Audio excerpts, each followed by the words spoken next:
I'd like to start with the good news. The Alberta economy is once again booming. Alberta's budget is in the red for the second year in a row, with no plan to reach a balance anytime soon. I recognize that this is a tough pill to swallow, but this deficit reflects our commitment to providing top quality services while managing substantial drops in the price of oil. Alberta has historically been a net contributor to federal equalization. We started by asking whether Alberta is headed for a crisis or a reckoning. Based on the evidence, it looks more like... To be clear from the outset, our government will not be putting a vote on separation from Canada on the referendum ballot. However, if there is a successful citizen-led referendum petition that is able to gather the requisite number of signatures requesting such a question to be put on a referendum, our government will respect the democratic process and include that question on the 2026 provincial referendum ballot as well.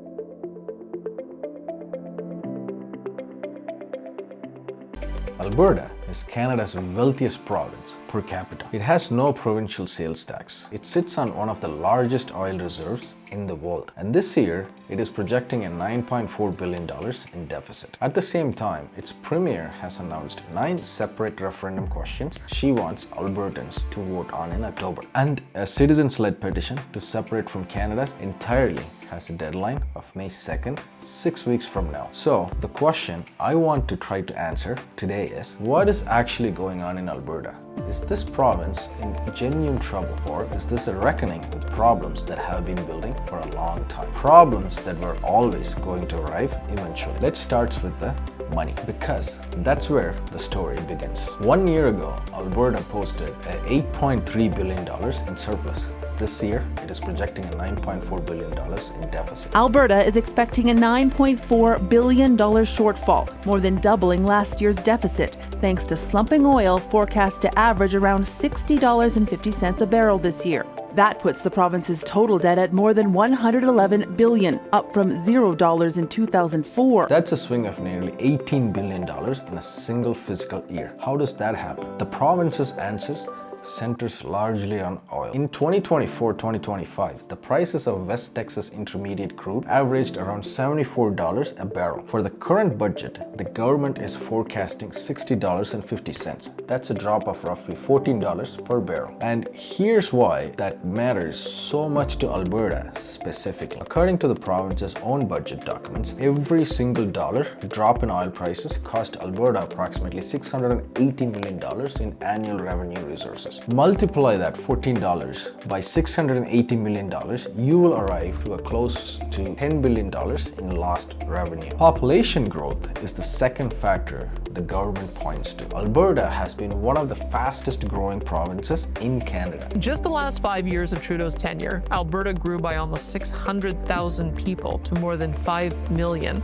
More people means more demand for schools, hospitals, and social services, and more spending. Health spending in the new budget is up nearly 6%. Education is up 7%. The government says this is a deliberate choice to invest in services while managing a revenue shortfall that is largely outside its control. The opposition tells a different story. NDP leader Naheed Nenshi argues the government mismanaged the province's finances.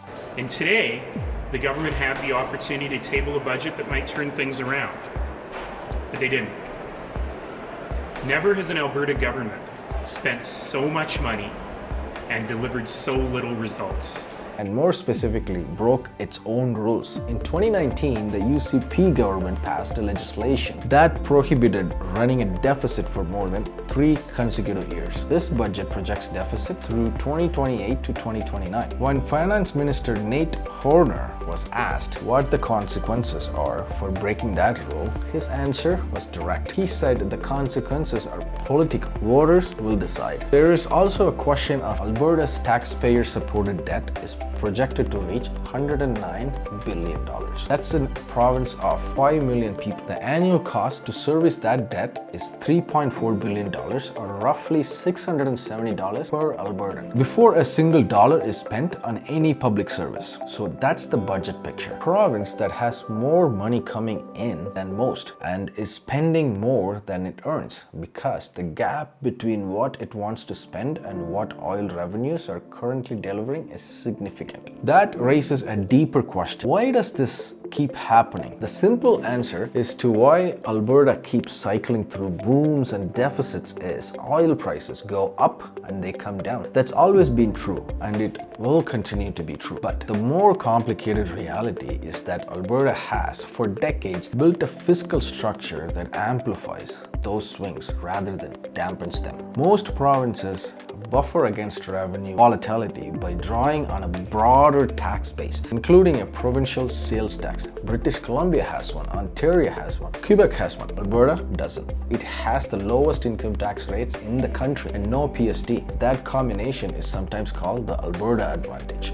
and it has a genuine benefits for residents and businesses. Budget 2026 included a table showing how much more revenue Alberta would bring in if the province was to implement the tax structures of other provinces, with the lowest an additional $16.9 billion if Alberta had the tax structure of BC. But it also means the province is disproportionately exposed to a single commodity price it cannot control. Finance Minister Horner used a phrase in his budget presentation that I think captures this precisely. He called it the resource revenue roller coaster, and the data bears that out. 2 years ago, the province had an $8.3 billion surplus. Today, a $9.4 billion in deficit. That's not an anomaly, that's a pattern. The government has a long-term answer to this problem. It wants to grow the Alberta Heritage Savings Trust Fund, established in 1976, but never fully built up to $250 billion by 2050. The idea is that the investment returns from a fund that size could eventually fund public services without relying on volatile oil royalties. It's a sound concept in principle. In practice, the government is making zero deposits into the Heritage Fund this year. The deficit makes it impossible. Term strategy was announced last year. Our government has already initiated an investment plan to build the Alberta Heritage Fund to more than $250 billion by 2050. There is also the conversation nobody in Alberta politics has wanted to have for a very long time. Finance Minister Horner acknowledged that a 5% provincial sales tax could generate approximately $6 billion in annual revenue. He was not proposing one, but he raised it, which itself is notable. No sitting Alberta finance minister in recent memory has done that. If Albertans want to give up some of that advantage to get off the roller coaster, that's a conversation we can have. The political challenge is straightforward. The no PSD commitment is central to the Alberta identity. Any government that moved on it would face significant resistance. But with deficits projected to 28 and 29 and debt ceiling climbing towards $109 billion, the structural question isn't going away. On February 19th, Premier Danielle Smith announced that Alberta will hold a referendum on October 19th. There will be 9 separate questions on the ballot. To put that in context, in Alberta's entire 120-year history as a province, there has been 8 provincial-wide referendums in total. The October vote would match that number in a single day. The questions divide into 2 categories: 5 concerning immigrants, 4 concerns the Constitution. On immigration, Albertans would be asked whether the province should have more control over immigration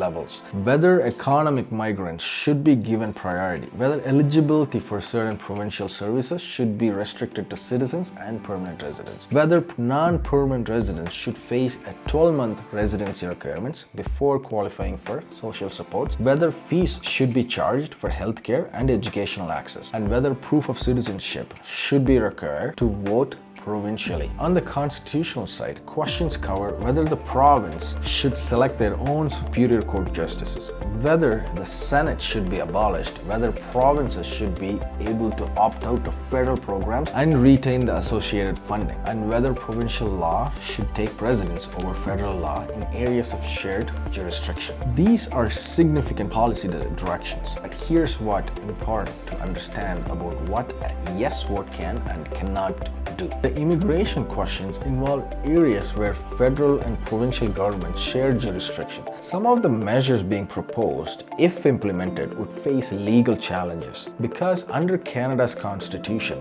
federal law takes precedence when it conflicts with provincial law. The constitutional questions are even more constrained to amend The Constitution of Canada requires agreement from the House of Commons, the Senate, and at least 7 provinces representing more than 50% of Canada's population. A yes vote in an Alberta referendum does not change the Constitution. What it does is give the provincial government a democratic mandate to negotiate, to go to Ottawa and say, Albertans wants this, and we have a mandate to pursue it. The Premier's office has said these questions emerged from the Alberta Next panel, a series of town halls held across the province where thousands of residents participated. Smith's argument is that she is putting directly to voters what voters told her they wanted discussed. The opposition NDP counters that these issues were not part of the problem Albertans voted on, and that an election would be a more appropriate mechanism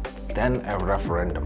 Both of those positions reflect genuine democratic principles. How you weigh them depends on how you view the mandate of a government between elections. Separate from the government's 9th question is a citizens-led petition that could add a 10th question to the October referendum. The question asks whether the province of Alberta should cease to be a part of Canada and become an independent state. To trigger a referendum, the petition needs 177,732 valid signatures. That threshold is at 10% of the votes cast in Alberta's 2023 provincial election. The collection window runs from January 3rd to May 2nd, 2026. The petition is being organized by a group called the Alberta Prosperity Project. When collection events begin in January in cities like Red Deer, Okotoks, lineups were significant. Organizers suggested at the time they expected to collect 1 million signatures. By early March, however, there were indications that momentum had slowed. Reports emerged of organizers canvassing Alberta snowbirds in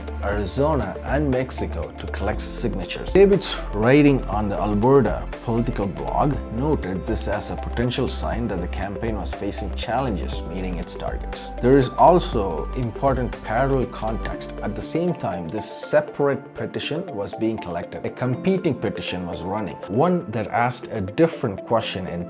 Former Alberta Deputy Premier Thomas Lucas organized what he called the Forever Canadian petition, asking Albertans whether they agreed the province should remain in Canada.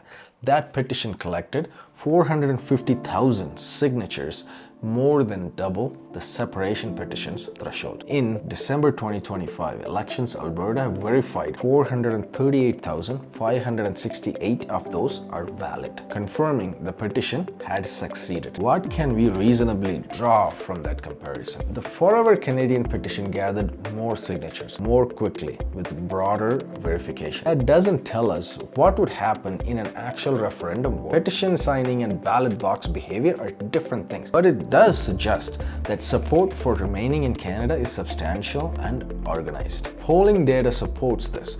Global News reporting from January 2026 found that roughly 3 in 10 Albertans said they would vote for independence, while about 5 in 10 said they would vote to stay. The remaining roughly 2 in 10 were undecided. The separation movement is real and reflects genuine grievances, including long-standing frustrations about equalization payments and the sense that Alberta's economic contributions haven't been matched by political influence federally. Those frustrations deserve serious engagement. The data suggest, however, that they do not currently represent a majority position in the province. The most recent Ledger poll in Alberta, conducted in March 2026, shows the UCP with 48% support among decided voters. The NDP sits at 36%. That's a 12-point gap, a comfortable lead by any standard measure. But the same poll contains a finding that sits in tension with that voting intention number. When asked whether Alberta is generally headed in the right direction, 60% of the respondents said no. The province is on the wrong track. Only 31% said it was heading in the right direction. How do these two things coexist? A governing party leading by 12 points while 6 in 10 voters say things are going the wrong way. There are a few possible explanations. One is that voters who are dissatisfied with the direction of the province aren't necessarily concluding that the NDP would do better. Dissatisfaction with the status quo doesn't automatically translate into support for the main alternative. Another is that the issue driving the wrong track sentiment, healthcare capacity, cost of living, housing are concerns shared across Canada right now. Alberta is not unique in those frustrations, even if some of the province-specific context differs. The poll also asked about priorities. When Albertans were asked what is the most important issue facing the province is healthcare came first, cited by 24% as the top issue, rising to 40% when first and second choices are combined. The economy came in the 13%, inflation and interest rates are 10%, housing affordability at 18% when combined. On the questions of separatism, 58% of Albertans said they were concerned about the separatist movement in the province. That's concern about separatism, not support for it among NDP voters. Among NDP voters, 80% expressed that concern. Among UCP voters, 41%. What this picture suggests is a province that is genuinely uncertain about its direction, dissatisfied with the status quo on several key files, but not fundamentally destabilized. At least not yet. The political expressions of that uncertainty, the referendums, the separation petitions, are real. So is the appetite for Alberta to remain part of Canada. If you're watching this from outside Alberta, the question at this point might be, why does this matter to me? There are 4 specific reasons worth considering. First, Alberta's fiscal health is connected to Canada's fiscal picture. Alberta has historically been a net contributor to federal equalization, meaning it has contributed more in federal taxes than it receives in federal transfer. When Alberta economy weakens, that changes the national calculus. Second, the referendum questions, particularly those touching on constitutional and immigration jurisdiction. If they gain traction, they don't just affect Alberta. They open national conversation about federal provincial divisions of power that affect how every province and the federal government can operate. Constitutional discussions, once opened, rarely stay contained to one province. Third, the separation conversation, even if it doesn't ultimately result in a referendum, let alone a vote to leave, creates uncertainty. And uncertainty has economic costs. It affects investor confidence, it affects credit ratings, it affects how Canada is perceived by trading partners. The Brexit experience in the United Kingdom demonstrated clearly that the debate itself before any vote carries real economic consequences. And fourth, how Ottawa chooses to respond to Alberta's grievances over the coming months will shape the temperature of this situation considerably. Substantive engagement with the province's concerns about fiscal arrangements and jurisdictional respect would likely reduce pressure. Dismissal or silence would likely increase it. So where does this go from here? A few things are worth watching. On May 2nd is the separation petition deadline. Whether the Alberta Prosperity Project hits 177,732 verified signatures will tell us something meaningful about the actual depth of support for that position in the province, as opposed to the depth of media coverage it has received. October 19th is the referendum day. If it proceeds as announced, Albertans will be asked 9 questions. How they vote and what the turnout looks like will tell us whether the Premier's Alberta Next panel accurately reflected whether this province's priorities actually are. The budget path is also worth monitoring. The government projects deficits through 2028 to 2029. If oil prices recover significantly, that projection could improve. If they remain subdued, the pressure to find new revenue sources, including the one finance minister raised and then quickly stepped back, will grow. And the federal response. How Ottawa engages with Alberta over the coming months on equalization, on jurisdictional questions, on energy policy will shape whether the political temperature in the provinces rises or falls. Alberta is not in crisis today, but it is at a moment where several of the pressures it has been managing for decades are arriving at the same time. Whether it navigates that well depends on decisions that haven't been made yet. We started by asking whether Alberta is headed for a crisis or a reckoning. Based on the evidence, it looks more like the latter. A set of structural pressures that have been building for a long time, arriving together in an unusually consequential year. What happens next is genuinely uncertain, and that's worth paying attention to. All the sources used in this episode are in the description below. If you find this useful, we put out something like this every Monday. I'll see you then. Thanks for watching.